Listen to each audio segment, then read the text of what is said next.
आईने हिंदी के एक नए एपिसोड में आपका स्वागत है। इस वीडियो में हम पहले बात करने वाले हैं कावेरी 2.0 इंजन के बारे में, जिसको लेकर के अब डिफेंस एनालिस्ट के साथ साथ जो रक्षा मंत्रालय के अधिकारी हैं वो भी एक बड़ी हरकत में आए हैं।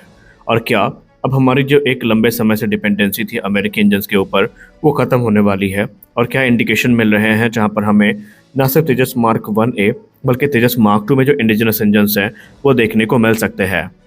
देखिए 2025 की बात करें तो 2025 फिलहाल डिफेंस सेक्टर के लिए थोड़ा अच्छी खबरें तो लेकर आ रहा है, लेकिन इसके साथ जो बुरी खबरें हैं वो भी संलग्न हैं। और खासकर जब हम जेट इंजन की बात करते हैं तो सबसे बड़ी प्रतिस्पर्धा हमें यहीं पर देखने को मिलती है, क्योंकि एचएएल चाहे जितने बॉडी बना ले, चाहे जितने जो एयरफ्रेम्स है उनका निर्माण कर ले, जब तक हमारे पास उनको पावर करने के लिए इंजन नहीं होंगे हम किसी भी तरह से जो एयरक्राफ्ट की डिलीवरी है उसको तेज़ नहीं कर सकते। और ये चीज़ अब भारत को धीरे धीरे समझ में आने लगी है। और इसीलिए भारत के तमाम जो सैन्य अधिकारी हैं पूर्व और जो डिफेंस एनालिस्ट हैं उन्होंने एक सुर में इसके लिए आवाज़ उठानी भी शुरू कर दी है। उन्होंने कहा कि भारत का जो गोल है वो आत्मनिर्भरता को प्राप्त करना है, लेकिन सवाल ये उठता है कि हम इम्पोर्टेड कंपोनेंट्स के दम पर कब तक आत्मनिर्भरता को प्राप्त कर पाएंगे। ये हमारे लिए एक बहुत ही क्रिटिकल चैलेंज है जिसे अब हमें टैकल करना है। और अगर हम सही मायने में सेल्फ रिलायंस को प्राप्त करना चाहते हैं तो हमें जो फॉरेन मेड कंपोनेंट्स हैं इन्हें इंडिजिनस अल्टरनेटिव से रिप्लेस करना ही होगा। डिफेंस एक्सपर्ट्स को इस बात का डर सता रहा है कि जिस प्रकार की लेट लतीफ़ी तेजस मार्क 1A में इंजन की वजह से देखी गई है, कहीं तेजस मार्क 2 भी इसी लेट लतीफ़ी का शिकार न हो जाए। क्योंकि अभी तक आप सबको पता है कि सबसे बड़ी चिंता की बात यह है कि F414 इंजन की जो डील है अमेरिका के साथ वो फाइनलाइज नहीं हो पाई है।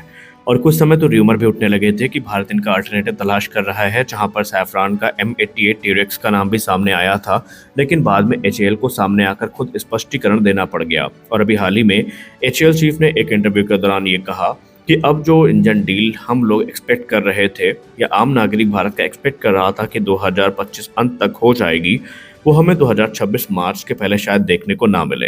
अब कारणों के बारे में तो नहीं बताया गया, लेकिन जो लोग शुरुआत से इस इंजन प्रोग्राम को ट्रैक कर रहे हैं, जो इस पर नज़रें बनाए हुए हैं, उनका मानना है कि यहाँ पर अमेरिका के मन में अब लालच आई है। अमेरिका ट्रांसफर ऑफ टेक्नोलॉजी को लेकर भी कंसर्न है, क्योंकि अमेरिका ने जोश जोश में बोल तो ज़रूर दिया कि हम 80% ट्रांसफर ऑफ टेक्नोलॉजी भारत को दे रहे हैं, लेकिन कहीं ना कहीं अमेरिका के मन में अब चोर है और अमेरिका इसको लेकर भारत से रीनिगोशिएट कर रहा है।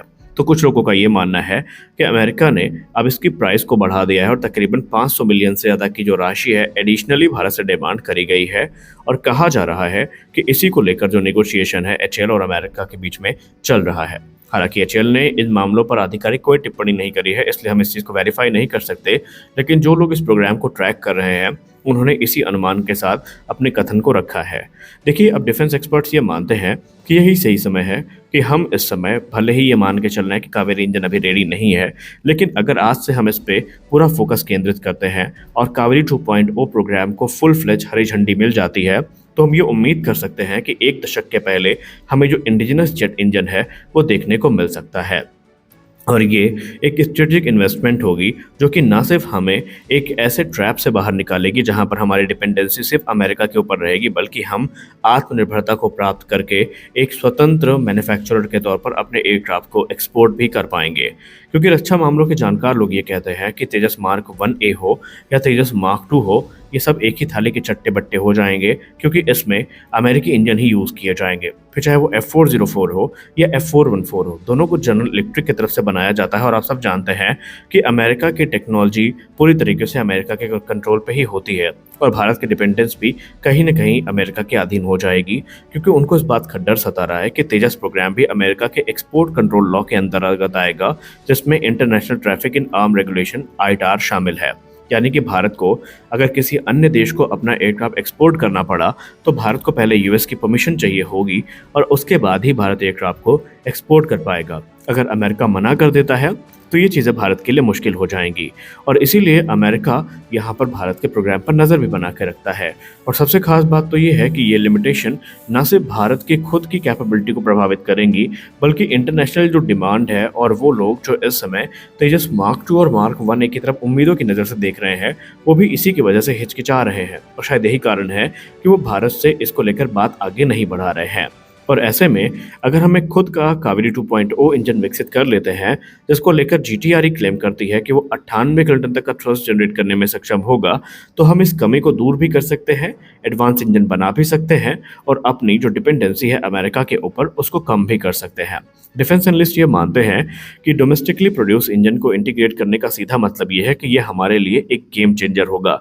ये भारत को अलाउ करेगा कि एक्सपोर्ट अपॉर्चुनिटीज़ को ज़्यादा अच्छे से परस्यू कर सकेगा भारत, और ऐसे में हमें किसी दूसरे देश से क्लियरेंस की ज़रूरत भी नहीं पड़ेगी। इसके अलावा एक स्वदेशी इंजन से इक्विप एयरक्राफ्ट जो है, ये फिर जो हमारे पोटेंशियल बायर्स हैं उनकी पहली पसंद भी बन जाता है, क्योंकि उनको भी पता है कि इसमें किसी प्रकार के रिस्ट्रिक्शंस का सामना उन्हें नहीं करना पड़ेगा किसी विषम परिस्थिति में, और जो मेंटेनेंस और सपोर्ट है ये भी देश प्रॉपर प्रदान कर सकता है, और इसके लिए कोई थर्ड नेशन जो है उसकी मदद उनको लेनी नहीं पड़ेगी।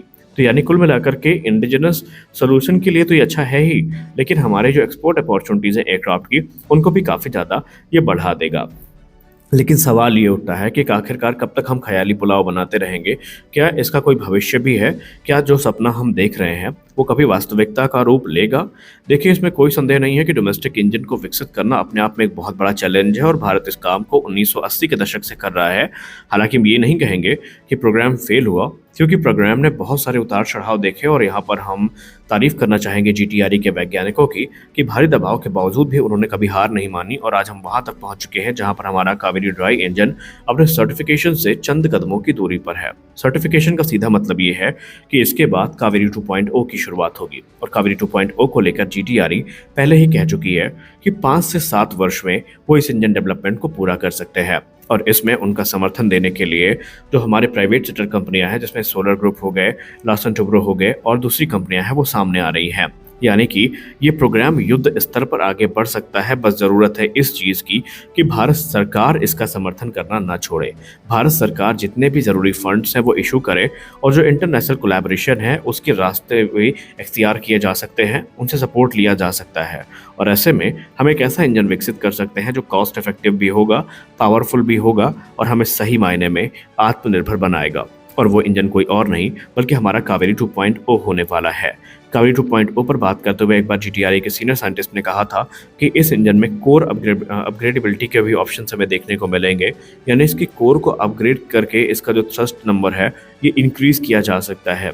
तो यानी एक बार अगर ये इंजन बन गया तो फिर सीरीज ऑफ इंजन हमें देखने को मिलेंगे, और एक समय ऐसा आएगा जब भारत को इम्पोर्टेड इंजन की ज़रूरत नहीं पड़ेगी, हमारे स्वदेशी इंजन ही हमारी रिक्वायरमेंट को पूरा कर रहे होंगे। लेकिन ज़रूरी ये है कि इनके लिए सरकार खुला समर्थन दे, इनके लिए ज़रूरी जो फैसिलिटीज़ हैं, फ्लाइंग टेस्ट बेड हैं, वो सुनिश्चित किए जाए और हर वो सपोर्ट दिया जाए जो जीटीआरई के लिए ज़रूरी है। और ऐसे में हमारा ये जो लक्ष्य है ये पूरा हो सकता है।